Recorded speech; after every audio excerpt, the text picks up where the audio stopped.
اعوذ باللہ من الشیطان الرجیم بسم اللہ الرحمن الرحیم وقاتلوا فی سبیل اللہ الذین یقاتلونکم ولا تعتدوا ان اللہ لا يحب المعتدین، اور تم اللہ کی راہ میں ان لوگوں سے لڑو جو تم سے لڑتے ہیں، لیکن حد سے تجاوز نہ کرو، بے شک اللہ تعالیٰ حد سے تجاوز کرنے والوں کو پسند نہیں کرتا۔ السلام علیکم ورحمۃ اللہ وبرکاتہ۔ آج ہم سورہ بقرہ کی آیت نمبر 190 سے شروع کریں گے۔ پچھلی آیات میں اللہ سبحانہ و تعالیٰ نے چاند کی بات کی اور حج کی طرف اشارہ کیا۔ ظاہر ہے حج کے لیے تو مکہ جانا پڑے گا جہاں دشمن کا قبضہ ہے، تو حج بغیر قتال اور جہاد کے ممکن ہی نہیں تھا۔ اس لیے ساتھ ہی یہ آیت آ گئی جس میں اللہ تعالیٰ نے مسلمانوں کو قتال کا حکم دیا۔ اس طرح کی آیات کو نان مسلمز اور اسلاموفوبکس اسلام کے خلاف بہت استعمال کرتے ہیں اور کہتے ہیں کہ دیکھیں اسلام ٹیررزم سکھاتا ہے، لوگوں کو قتل کرنے اور جنگ کرنے کا حکم دیتا ہے۔ لیکن اس آیت کے پیچھے 13 سال کی ہسٹری ہے، ایک داستان ہے۔ یہ آیت ایک خاص کانٹیکسٹ میں نازل ہوئی۔ 13 سال تک مسلمانوں پہ ہر طرح کا ظلم اور زیادتی ہوئی، لیکن حکم کیا تھا؟ کفو ایدیکم، اپنے ہاتھ رو کے رکھو، یعنی جو بھی زیادتی ہو جائے، جو بھی ٹارچر ہو، بس ہاتھ نہیں اٹھانا۔ مکہ کے 13 سال کیا کیا ظلم نہیں ہوا؟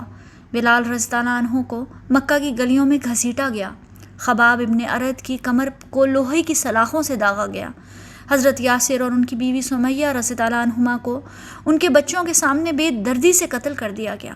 عبداللہ ابن مسعود کو صرف قرآن پڑھنے کی سزا میں بری طرح سے مارا گیا۔ نبی پاک صلی اللہ علیہ وسلم اپنی آنکھوں کے سامنے یہ ظلم دیکھتے۔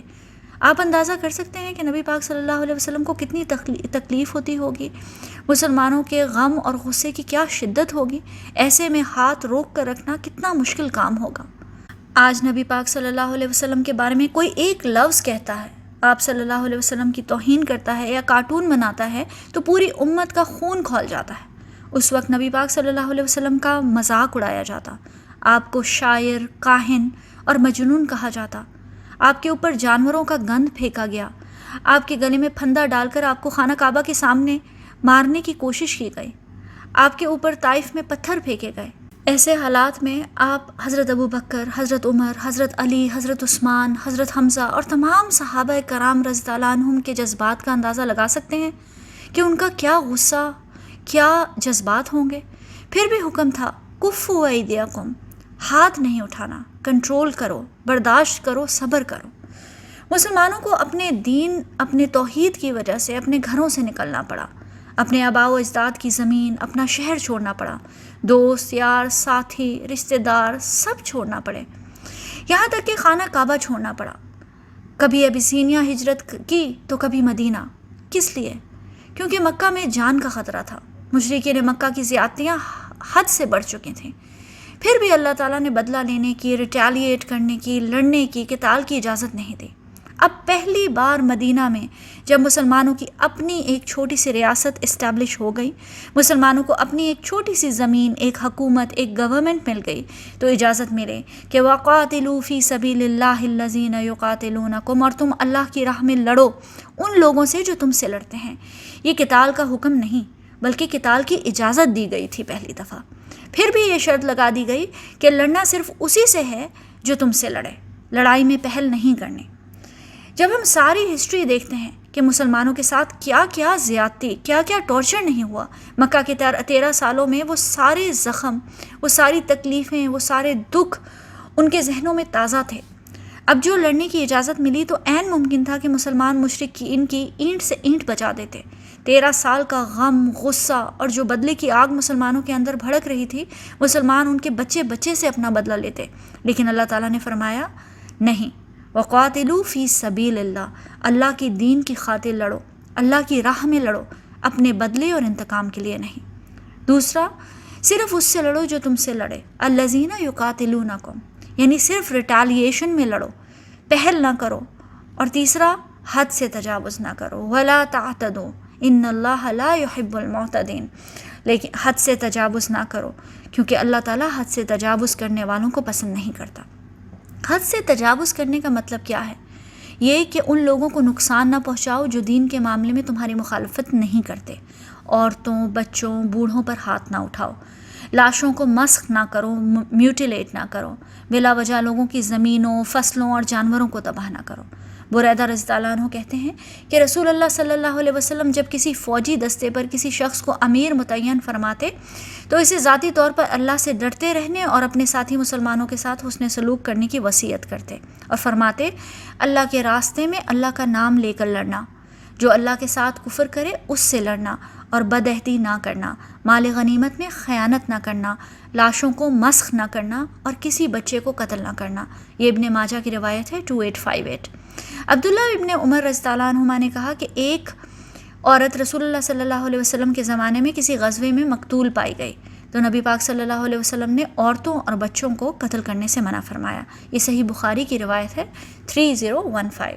پھر آیہ نمبر 191 میں اللہ سبحانہ وتعالیٰ فرماتے ہیں وَاقْتُلُوهُمْ حَيْثُ ثَقِفْتُمُوهُمْ وَأَخْرِجُوهُمْ مِنْ حَيْثُ أَخْرَجُوكُمْ وَالْفِتْنَةُ أَشَدُّ مِنَ الْقَتْلِ وَلَا تُقَاتِلُوهُمْ عِنْدَ الْمَسْجِدِ الْحَرَامِ حَتَّى يُقَاتِلُوكُمْ فِيهِ فَإِنْ قَاتَلُوكُمْ فَاقْتُلُوهُمْ كَذَلِكَ جَزَاءُ الْكَافِرِينَ۔ ان سے لڑو جہاں بھی تمہارا ان سے مقابلہ پیش آئے اور انہیں نکالو جہاں سے انہوں نے تم کو نکالا ہے، اس لیے کہ قتل اگرچہ برا ہے مگر فتنہ اس سے بھی زیادہ برا ہے، اور مسجد حرام کے قریب جب تک وہ تم سے نہ لڑیں تم بھی ان سے نہ لڑو، مگر جب وہ وہاں لڑنے سے نہ چوکیں تو تم بھی بے تکلف انہیں مارو کہ ایسے کافروں کی یہی سزا ہے۔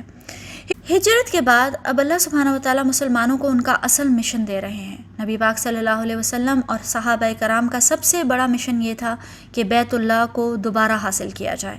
حضرت ابراہیم علیہ السلام کی امت اور ملت ہونے کے ناطے مسلمان ہی خانہ کعبہ کے اصل وارث ہیں، اس لیے خانہ کعبہ کو حاصل کرنا اور اسے شرک سے پاک کرنا ہی اصل مقصد تھا۔ اور جو مشرک، جو قریشی اس مشن کے راستے میں آئے گا، مزاحمت کرے گا، لڑائی کرے گا، اس کو قتل کرنے کی اجازت ہے۔ وَاقْتُلُوهُمْ حَيْثُ ثَقِفْتُمُوهُمْ، اور ان سے لڑو جہاں بھی تم ان کو پاؤ۔ اس بات کو بہت سے نان مسلمز ہمارے خلاف استعمال کرتے ہیں، اور بہت سے سو کالڈ مسلمان بھی جو اس آیت کو سمجھتے نہیں، اپنے ذاتی مقاصد کے لیے اسلام اور جہاد کا غلط استعمال کرتے ہیں اور کہتے ہیں کہ اس کا مطلب یہ ہے کہ جہاں کوئی کافر ملے اسے قتل کر دو، جبکہ ابھی پچھلی آیت میں اللہ سبحانہ وتعالیٰ نے فرمایا وَقَاتِلُوا فِي سَبِيلِ اللَّهِ الَّذِينَ يُقَاتِلُونَكُمْ، اللہ کی راہ میں لڑو ان سے جو تم سے لڑیں، یعنی جو آپ سے لڑ نہیں رہا اسے بلا وجہ قتل کرنے کی اجازت نہیں ہے۔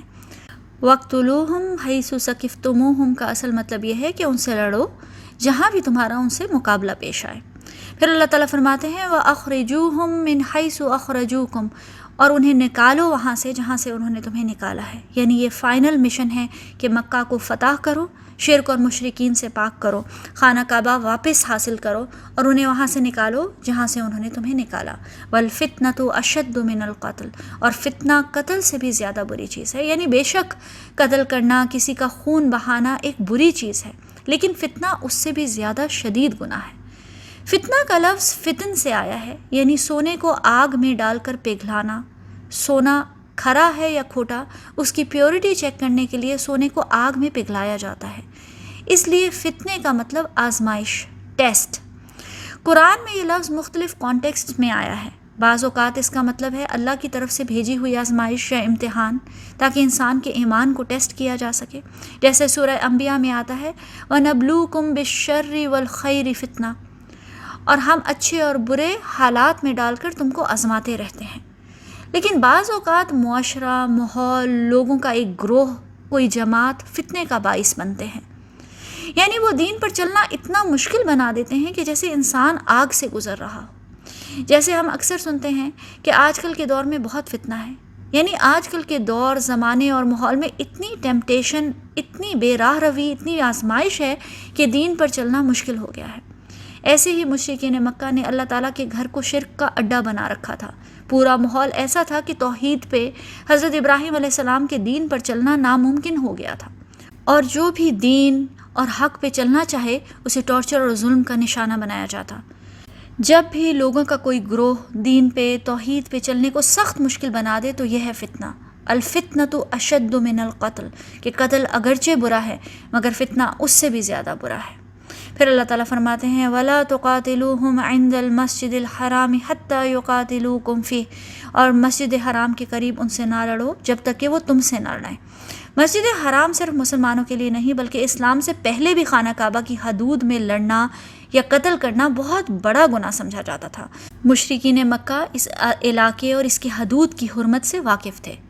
نبی پاک صلی اللہ علیہ وسلم نے فرمایا کہ یہ وہ شہر ہے جسے اللہ تعالیٰ نے اسی دن سے محترم قرار دے دیا تھا جس دن اس نے آسمان اور زمین کو پیدا کیا، لہٰذا یہ اللہ کی حرمت کے سبب سے قیامت تک حرمت والا رہے گا۔ نہ اس کے کانٹے دار جھاڑیاں کاٹی جائیں گی، نہ اس کے شکار بتکائے جائیں گے، نہ یہاں کی کوئی گری پڑی چیز اٹھائے گا سوائے اس شخص کے جو اس کی پہچان کرائے، اور نہ یہاں کی ہری شاخ کاٹی جائے گی۔ یہ سنن نسائی کی روایت ہے 2877۔ اللہ تعالیٰ یہاں بتا رہے ہیں کہ ایک وقت آئے گا جب تم ان سے لڑتے لڑتے مسجد حرام کی حدود تک پہنچ جاؤ گے، اس وقت وہاں کوشش کرو کہ خانہ کعبہ کی حرمت کا خیال رکھو، وہاں ان سے نہ لڑو، لیکن فَإِن قَاتَلُوكُمْ فَاقْتُلُوهُمْ، اگر وہ اس کی حرمت کو پامال کریں اور تم پہ حملہ کریں تو پھر تم بھی انہیں مار ڈالو۔ یعنی حرم کی حدود میں لڑنا جائز نہیں سوائے اپنا بچاؤ کرنے کے لیے، اور کوئی حملہ کرے تو سیلف ڈیفنس کے لیے لڑنا جائز ہوگا۔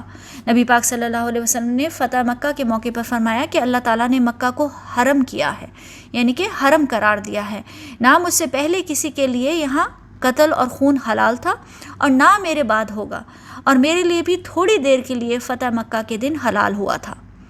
جب نبی پاک صلی اللہ علیہ وسلم فتح کے بعد مکہ میں داخل ہو گئے تو اس وقت مشرکین مکہ میں ایک سے بڑھ کر ایک بڑا دشمن تھا، پھر بھی نبی پاک صلی اللہ علیہ وسلم نے فرمایا لا تثریب علیکم الیوم، آج تم پر کوئی گرفت نہیں۔ پھر نبی پاک صلی اللہ علیہ وسلم نے فرمایا جو کوئی ابو سفیان کے گھر میں چلا گیا اس کو امن ہے، اور جو ہتھیار ڈال دے اس کو بھی امن ہے، اور جو اپنا دروازہ بند کر لے اس کو بھی امن ہے۔ یعنی کہ صرف اس شخص سے لڑنے کی اجازت ہے جو خود حملہ کرے یا حملہ کرنے کی، قتل کرنے کی کوشش کرے۔